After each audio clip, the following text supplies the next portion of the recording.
Hello, everyone. Good day to you all. My name is Shegun, and today we'll be talking about very important issue, and it's very, very simple for us to be able to, I think uh, it is very important for us to discuss it.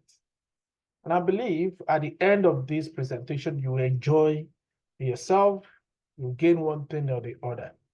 So without wasting much of our time, I'd like to share and we move on from there. So today I will be discussing the EB1. Yeah, EB1. The question is how to qualify for EB1 visa. What is EB1? EB1 visa is a prestigious employment-based immigration category. And this particular one will also lead us into what we call our green card. And a lot of people normally run away from this one. But now it has come to our understanding now that people are eager to move to this particular category because of backlog that we are experiencing currently in the with the current EB2. So, and for us to move on this, things we need to take note. What are the things we need to note? What are the issues we need to quickly solve? How do we get into that particular things that we need to know?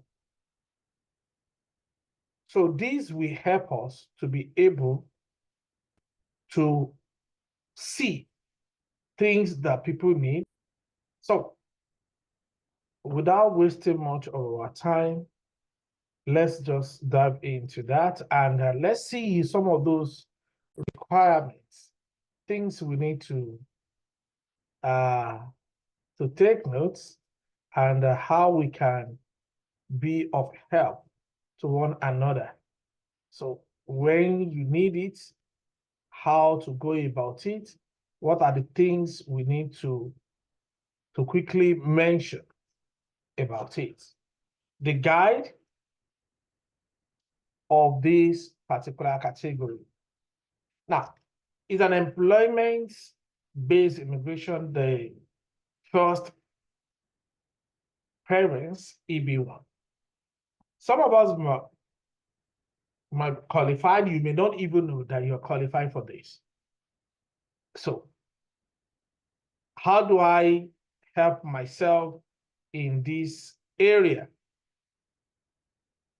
So, the first thing we need that normally make people run away from this is extraordinary ability. How does the USCIS call extraordinary ability? What are the things they are talking about when they mention extraordinary ability? So these are the things we'll be looking into one after the other. So to me, extraordinary ability has the caption. And what are the captions that we need to focus on in when it comes to EB1? Number one is you must meet at least. Now, by September 2020, September 12, 2023, USCIS tried to analyze and release some of those guidelines for us to be able to see who are those people that they are talking about when they said extraordinary ability. They said you must be able to demonstrate extraordinary ability in science, art, education, business, or athletics through sustained national and international acclaim. Yes, you might be talking, oh, I'm not a footballer, how do I qualify for this? There are ways to do that. So let's look at it one after the other. So at the end of the day, you will see where you belong to, where every one of us actually belong to. So there are ways for us to see. So let's look at this. You must meet at least 3 of the 10 criteria or provided evidence of a one-time achievement. Are you Hollister, which is the newscaster that are going on, the journalists, Oscar, we all know the Oscar award, we all know Olympic medal. If you're an Olympic medal, if you want this, you have this one over the years, probably you are qualified for this category, as well as evidence showing that you will continue to work in the area of your expertise. No other of employment or labor certification required for this. That is, you don't need to offer anything. Probably, oh, I must secure a job before I enter the US. I must secure this, I must secure that. No. If you read on top, it said you may be eligible for employment-based first preference visa if you are a non-citizen of extraordinary ability, are an outstanding professor. For example, some of us in academics or researchers, you may not be lecturing, you might be doing your lab work, lab things, and you are also qualified for that. So these are set of people, or and a certain multinational executive or manager. Take, for example, probably you are working with international company in your own country. Let's say you are working with, let's go to accounting and probably Deloitte. You are working with Deloitte, or you are working with EY, NS and Youngs. You are working with Mobile. You are working with Chevron. You're working with all these top guys. Texaco, you are working with them. It's possible for you to get a transfer from there. He said each occupational category has a certain requirement you must meet. So if you're working with those ones, if you're working with all these big companies, it can be easy for us to come into United States through the help of their own. So let's look at those. Before then, he said outstanding professor. What are the things what qualifies, or what does USCIS means when they said outstanding professor? Number one, you must demonstrate international recognition for your outstanding achievement in a particular academic field. I'm in mathematics. Probably you are in language, you are in art, or you are in accounting, or you are in medicine, or you are in pharmacy. Just name it. You are an educationist. So all this, you have a particular field you must show. You must have at least 3 years experience in teaching or research. Once you have 3 years of teaching or research in that academic area, you must be entering the United States in order to pursue the tenure or tenure track. What is tenure? Tenure, we have tenure that you work for a particular years that they now tenure you, they permanent you. Tenure track is you are in the position to be permanent in a particular position in a particular institution. Teaching or comparable research position. Probably you are the head of a particular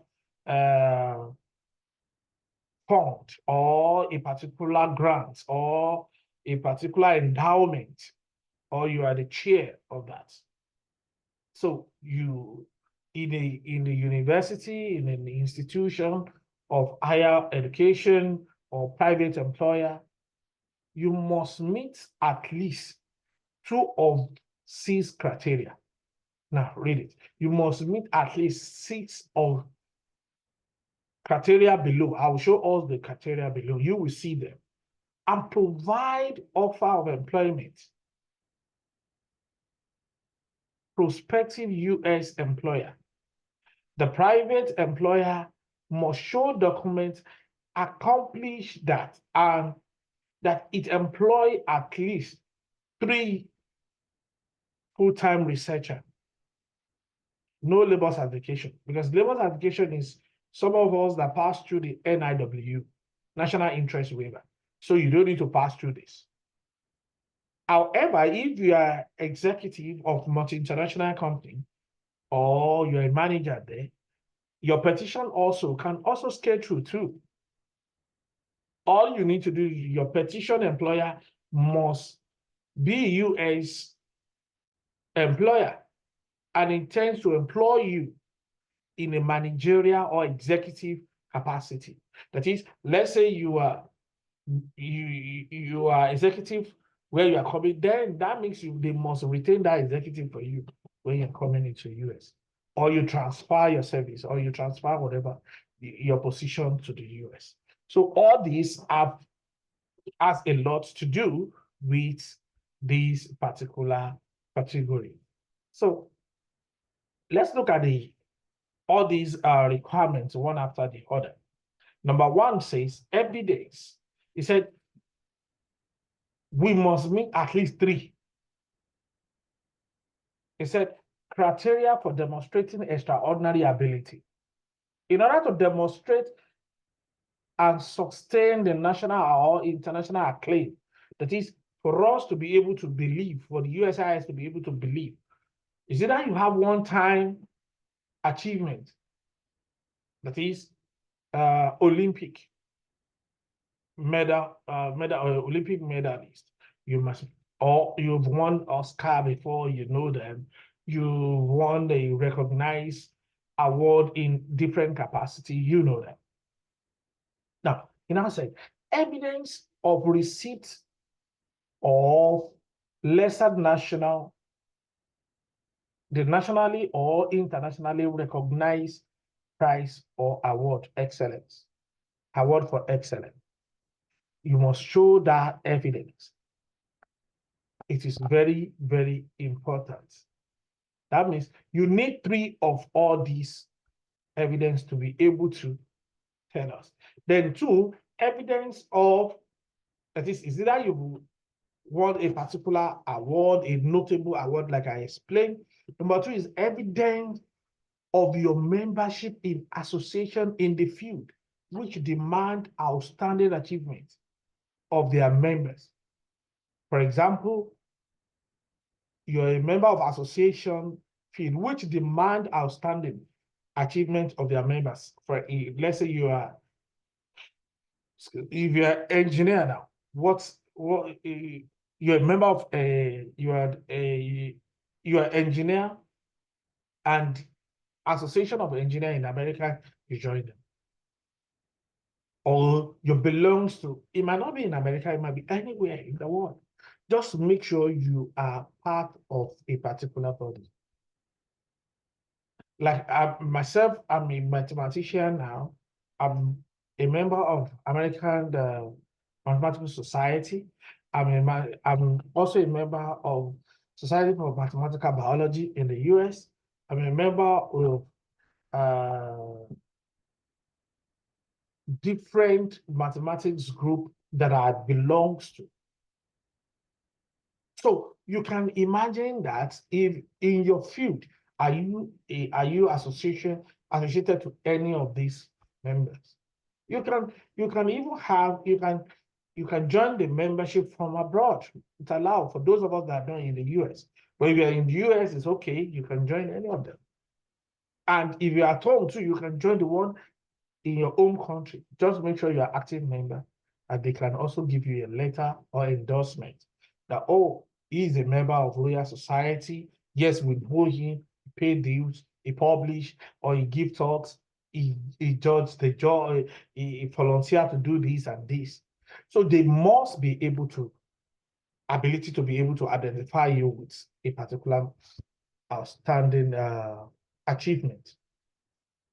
So number 3 says, evidence of published material about your professional or major trade publication or other major media. So USCIS have changed, they've explained this further, that, okay, when they are talking about the published material, they are not talking about article alone. That is evidence of your authorship.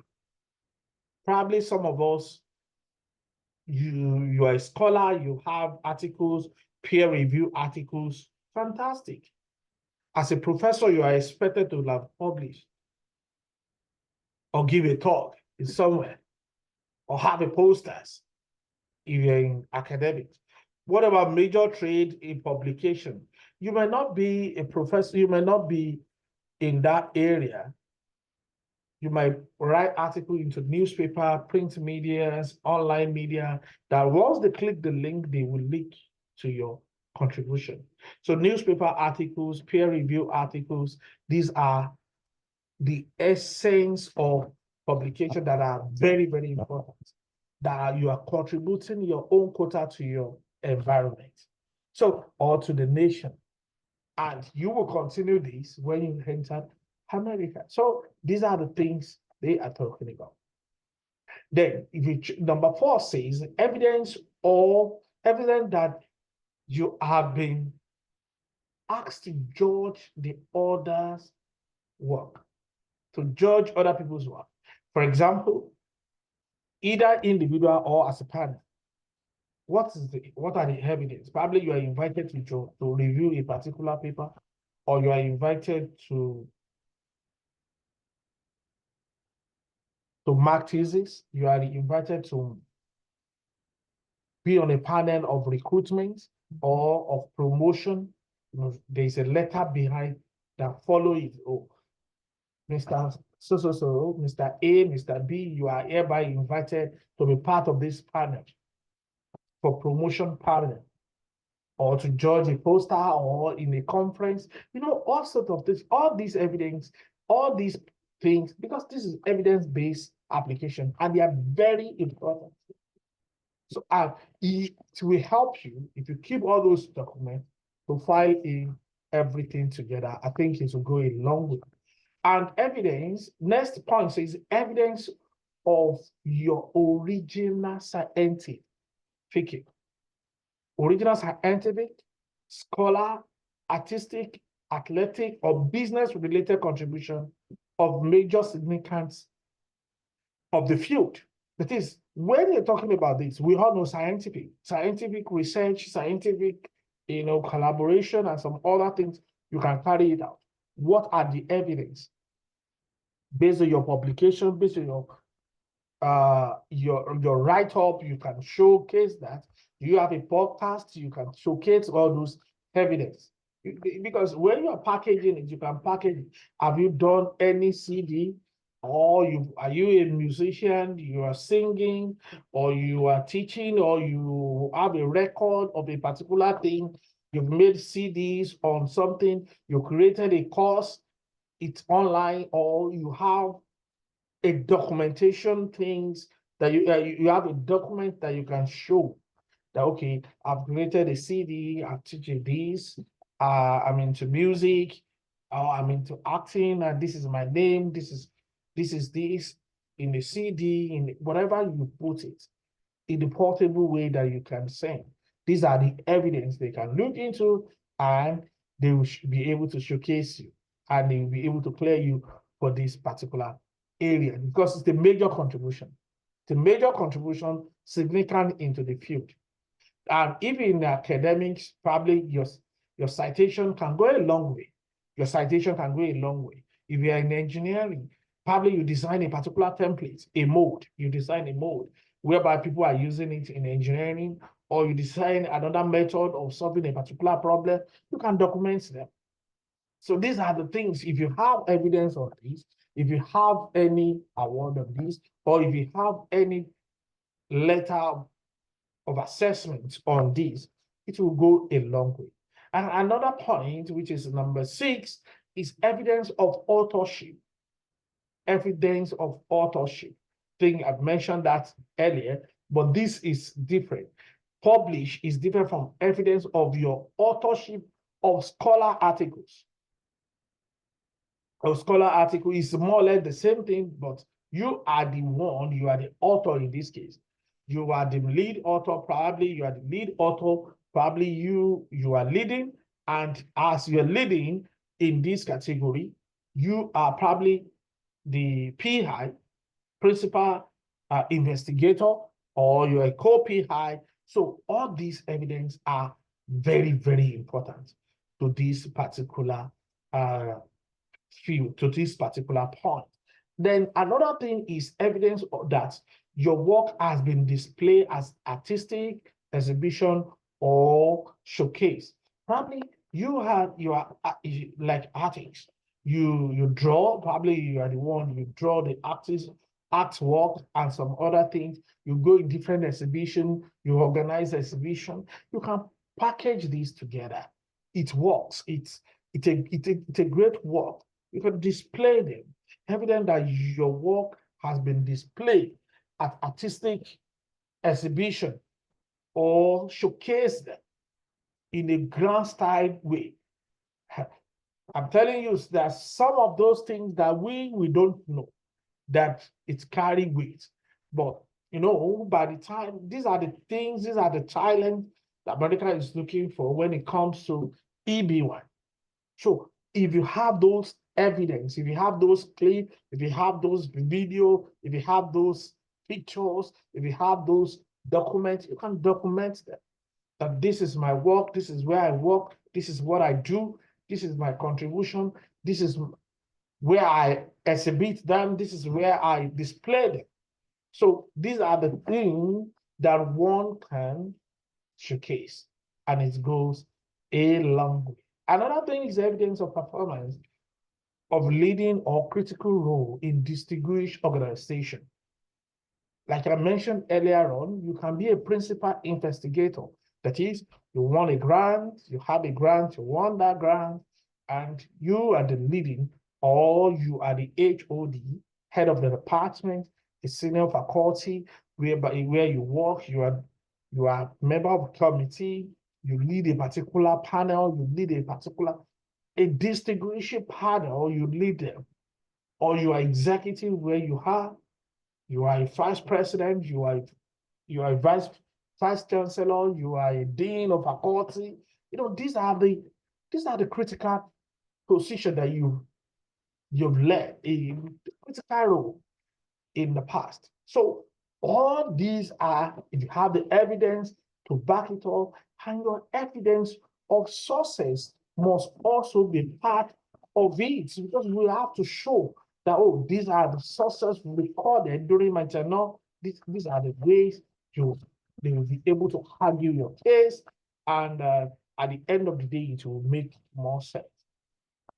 The another thing is you command that you have evidence that you command high salary or other significant high remuneration in relation to others in the field. Now, as a mathematician, I should not compare my salary with accountant or with auditor general or with medical doctor. No. What they are saying is, in your field, what is the minimum or what is the average people are getting in your field, in your own country? Yes. How much are they getting? Don't start comparing, as a tenure track, as assistant professor in the United States, we are collecting 50,000 grand, or we are collecting 75,000, we are collecting $150,000. And here I am in my home country, when I convert the money, it's not up to $1,000. No, that's not what they're saying. But what they're saying here is, in your own country, in your peers where you are working. Let's say, for example, you are collecting 500,000. Let me use Nigeria as an example, or South Africa as an example. A professor is collecting probably 45,000 rand per month. Take for example. Or in Nigeria, a professor is collecting 500,000 naira a month. So, and in your field, in your school where you are working, probably you're lucky you are collecting 600,000 naira. And you have evidence to show that.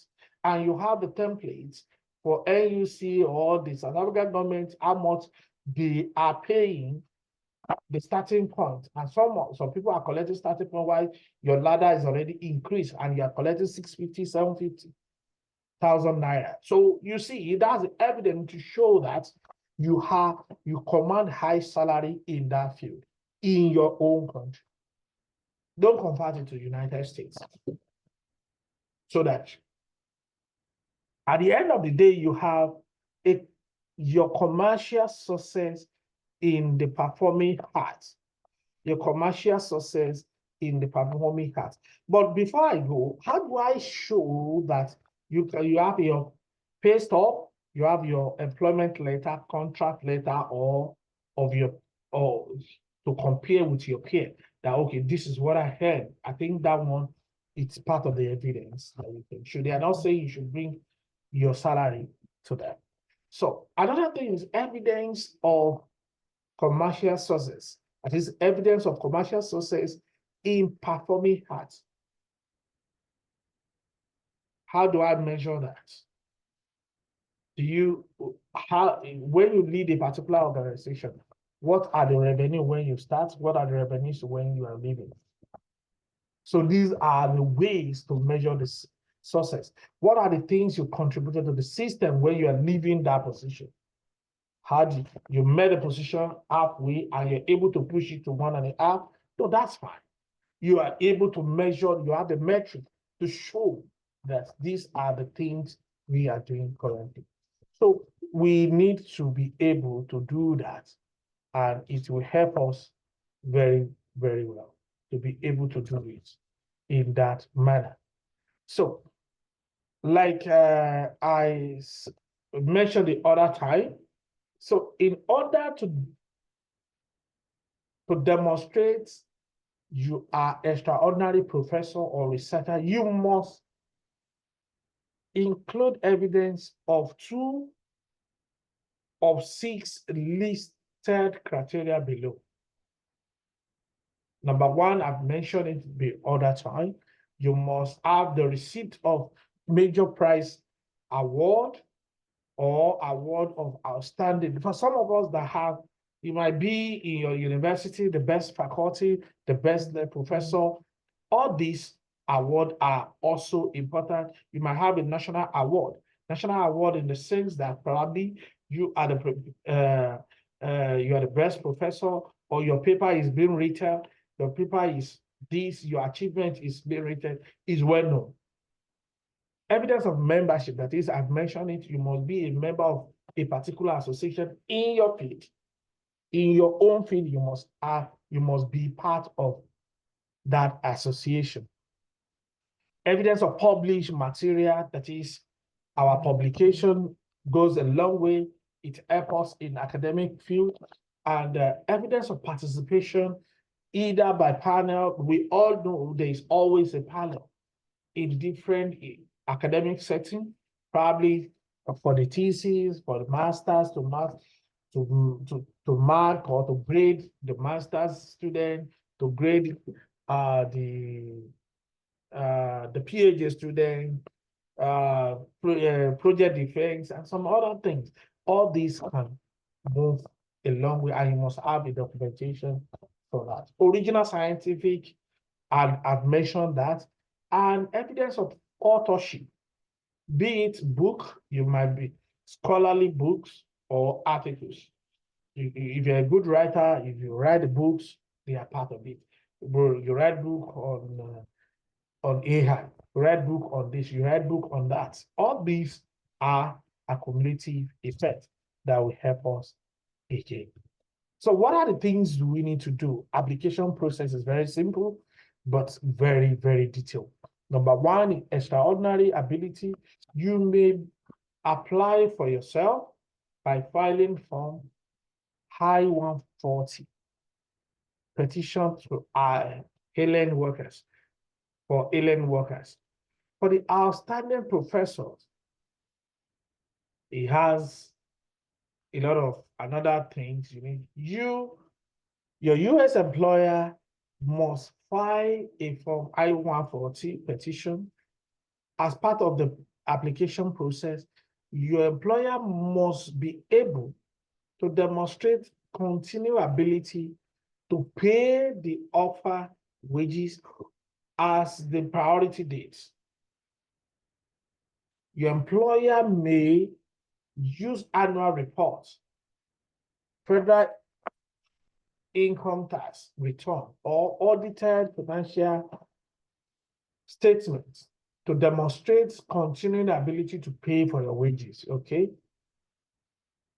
Then, the multinational manager or executive, your US employer must file USIS form, I-140, petition for alien worker.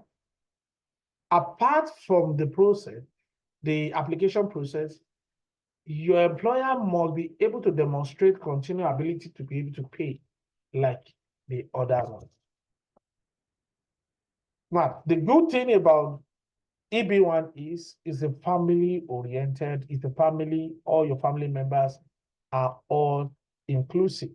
If you are your spouse and unmarried children under the age of 21 may be eligible to apply for admission into the United States in E14 or E15 immigrant status respectively. So here are the categories that I mentioned earlier on. EB1A is extraordinary ability for individual that I mentioned in arts, education, business, or athletics. So all these are EB1A. EB1B, outstanding researcher, anybody in, some of us in academics, in the university sector, in higher institutions, you're a researcher in a national lab, you are qualified in this category. Then EB1C is multinational managers. That is for executive and manager transferring to US branch of their company. Let's say I work with a Coca-Cola in Africa, I can transfer to this place. I work with Cabri in Africa, I can transfer to this place. I work with, let's say, a bank of, a particular bank in America, in Africa, or in the UK, in any part of the world, I can actually transfer into this place. Now, the major one I've mentioned that is high salary, major award, membership of allied group organization, significant contribution. For some of us in EB1B, like I mentioned, I can see that job offer for tenure track teaching or comparable research position is one of the key, is one of the requirements here. However, that does not mean, remember, you have to meet up 2 out of 6. So if you can meet up others, it can also be waived and move on to evidence of research and so on. For EB1C, employment history. That is, you must have been employed outside the US for at least 1 year or in the past 3 years. 2, the managerial position. The position must be in a managerial or executive capacity. So you just have to look before you leave. Look at the position you apply for. Is it managerial position? Is it executive position? You have to check the capacity, compare where we are coming from. Company relationship matters too. The US employer must have a qualified relationship with a foreign company. That is, let's say I'm working with, let's look at let's say Citibank now. I work with the Citibank. Let's say we have Citibank in England. I must have, the Citibank must have a cordial relationship with the Citibank here in the US. For example, we have Jaguar Land Rover here in the US, and there's a Land Rover in in the UK or in Africa, and we also have GSK in pharmaceutical here. We have Merck here. We have different of these companies. We have them in the US and they have them outside the US. If you can get employed from outside the US to this place, I think it's going to be a great opportunity. Company size, the US company must be actively doing business at least 1 year. That is actively in the business at least for 1 year. Then the application process is gather the documentation. That's the first thing. You must be able to gather your documentation. Everything must be intact. That is, collect all necessary evidence and supporting documents for your EB1 category. I always tell people, evidence is not too much. It's better it's too much than you have, it's not enough. So it's better you have the collect have a big evidence to yourself and to your family, all these supporting documents. Nothing is too much, nothing. Then file form, I-140, submit the immigrant petition for alien worker form to USCIS. All these documents goes together. Then if you are inside the US, there are two ways. You adjust your status. You use form I-1485. That's the form you will use to adjust your status. But for those of us from outside the US, it's very simple. We follow consular processing. Consular processing, in the previous video, I mentioned those processes. You can look at my YouTube channel and lay your hands on some of those processes. It's the same process. All you need to do is you need to prepare your civil document ready. You need to also hear from NVC, National Visa Center. You need to fill the form, pay for the form DS-260. So all these are part of consular processing. Consular processing also, at the end of the day, you'll be issuing immigrant visa, IVP, immigrant visa. So because you are passing through the IVP process, that is immigrant visa process, that's what you are passing through. Attend interview if required. Attend an interview with USCIS or a consulate, US consulate. So for those of us from outside, MPC will schedule a interview in conjunction with the home country where you're applying from. So the home country where you're applying from, the consulate, once they have the opportunity, there's a space opening for you, they will send you an invitation. They will contact the MVC. MVC will get back to you that you are to do your interview in the next 2 weeks or in the next 3 weeks. We have been scheduled for the interview in the next 3 weeks. So what are the things you prepare? You prepare for your medical during that 3 weeks. You finish all your medical, and at the end of the day, we will use all this to be able to package everything for you in order to go for your interview. Yes. So it's very, very important for us.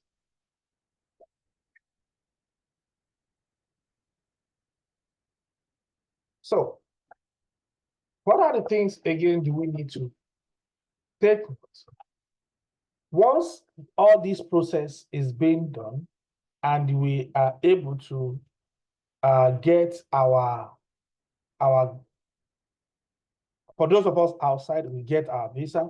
For those of us inside, we get our card, EAD, or parole, and some other documents for us to be able to move on. Tip for success: thorough research, please.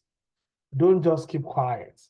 Ask questions. Thorough research. Understand the specific requirement for EB1 category in detail. If you are filing it by yourself, even if you are using lawyer, please understand it in detail so that even if they have If you are confused, you can tell your Anthony that, okay, guys, I noticed this is what I read. Please go through this. Don't just say, oh, go and do it. No, it doesn't work that way. Remember, you are the one to attend it, not your Anthony. And it's your record. It's what you provide, is what you give them that they will package for you. Strong documentation is very important. You provide a comprehensive evidence to support your extraordinary ability or qualification. It doesn't cheap. It's not cheap that way. Some people have been here over 10 years. They've not even near the stage you are trying to do. Some people have been here over 20 years. They don't have a single paper. So for the fact that you are qualified to do this, take it serious. Go ahead with it.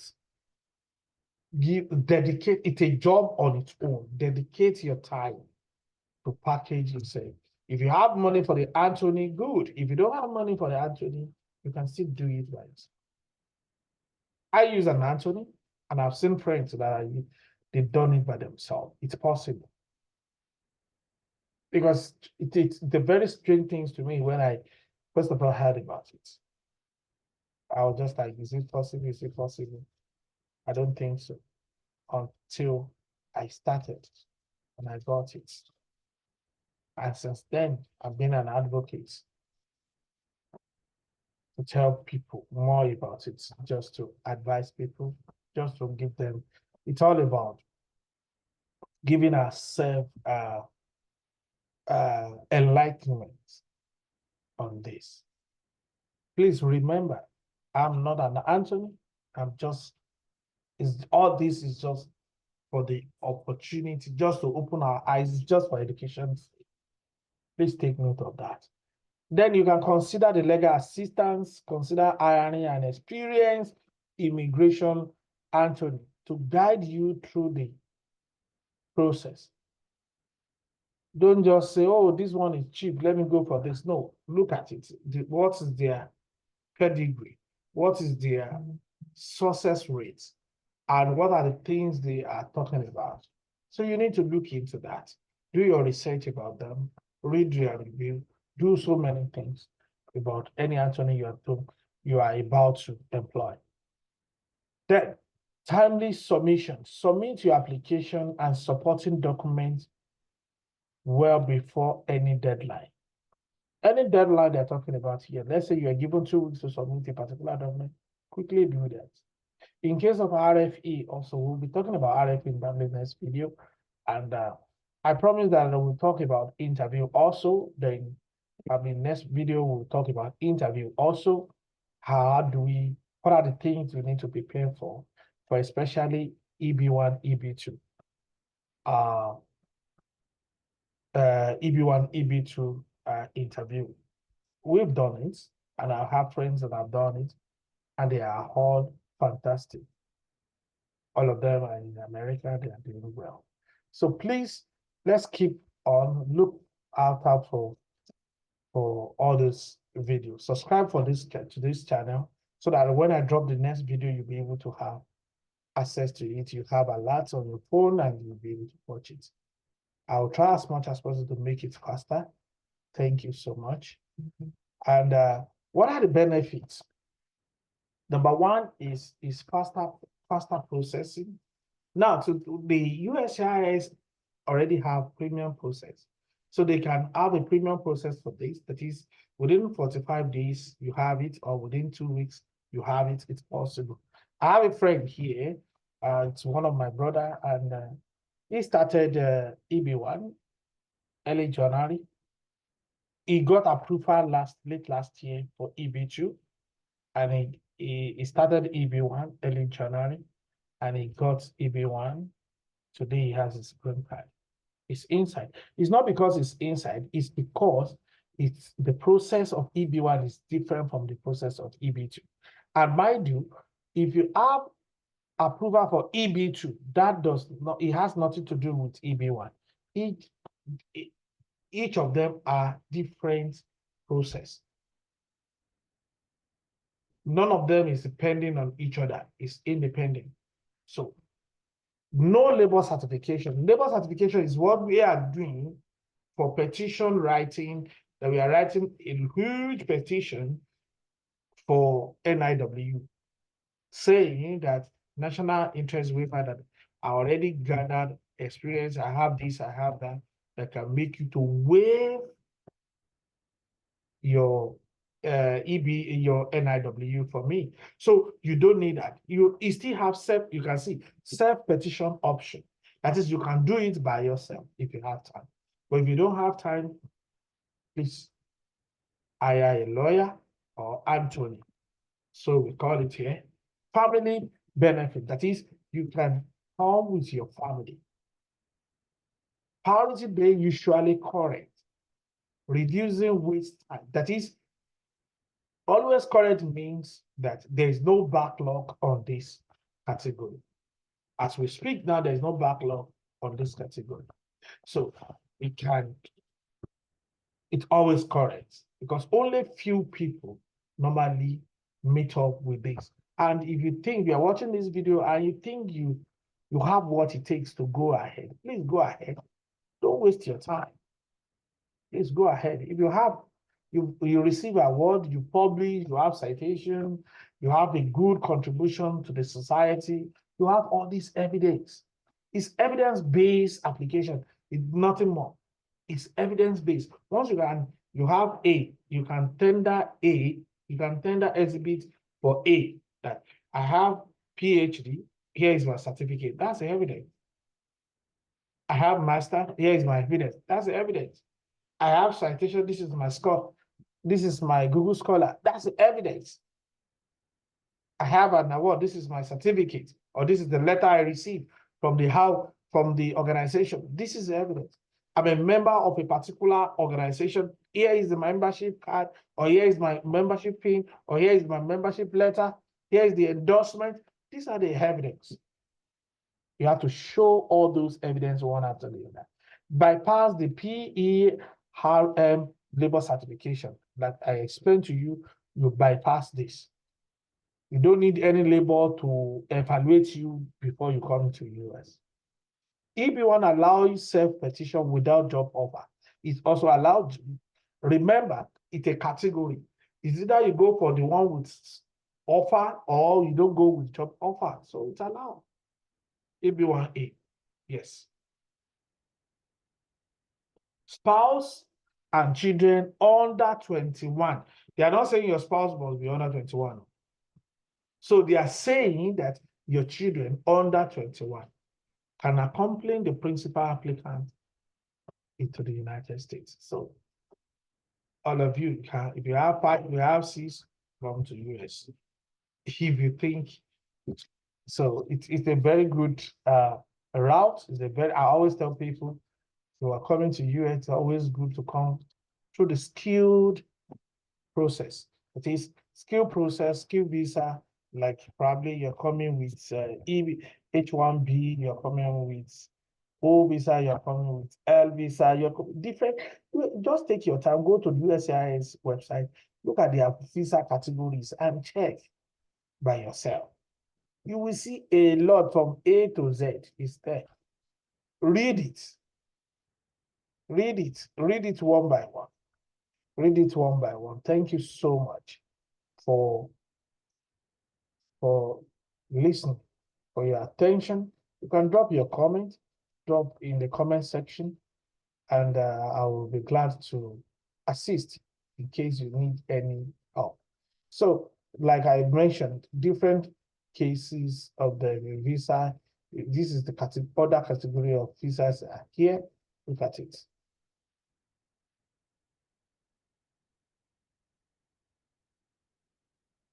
We have different visa from different one. So for temporary worker, for different worker here, we have different visa in the United States. So only what you want that matters.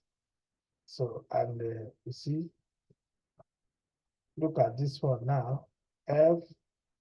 J visa is there. HLO It said require petition-based temporary worker, H1B, L, O, P, Q, they are there. See, all these are there for, and their processing time is also there. So global visa waiting, if you want to know when, look at it, they have all these, it's well documented. Which one is 3 days, interview within 56 days. So look at it, the category of visa determined for EB1, employment based now, EB2, EB3. So these are the exchange visitor and the researcher. These are the interview for H1B. So if you look at, just go to your own country and see, Vietnam, for students in Nigeria are how, for students in Nigeria, okay, I think they use states, yeah. 44 one day. This one is